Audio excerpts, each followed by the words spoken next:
Hi, Sri from Duafe. So let's talk about what happens, salon owners, when you have a stylist that's pregnant.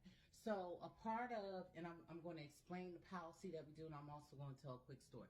So a part of what we do is once the stylist lets us know that she is expecting, we then begin to plan. They tell us around about when they know they're going to be gone.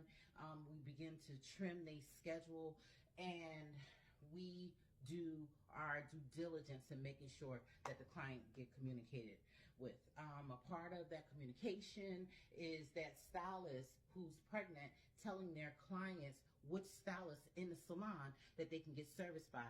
Now, you want to retain your clients in the best way you can while you're pregnant is knowing that you have a salon home and you know the stylist, and so does the client.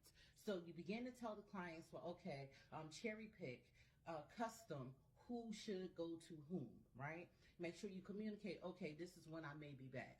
So once the stylists leave, they're on maternity leave, what is now Duafe's responsibility? We pay our stylists a stipend. We make sure we continue to pay our stylists while they're out a percentage of what they normally make. Now, that makes it so that that person has a reprieve, because you just never know what the circumstance, situation, and the story behind somebody getting pregnant. And so we have always made sure that we financially took care and did whatever we need to do.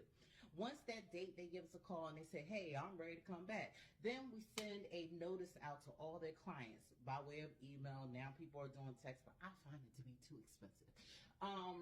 And with that email, we let them know the day that they're going to be back. We let them know everything we can, so they can then, at least before they come back, they have already, their book of business has already scheduled. Now, here's where things get kind of tricky. So at Duafe, all right, you know, don't tell nobody, but we let the moms bring their babies to work, because let's be clear, after you had a baby, there's a lot of transition. Okay, so we have now broke away from that. But how did I stay in business for 20 some odd years? This is how. You know, you got to do whatever you need to do with the circumstances you in. So what we did was we allowed for them to come back for not their whole schedule, but just a couple hours just to get them ready. And we slow walk them to being able to function again and feel good, but still give them a stipend while they do it. So they're at least working, and we're at least making sure that they're getting money.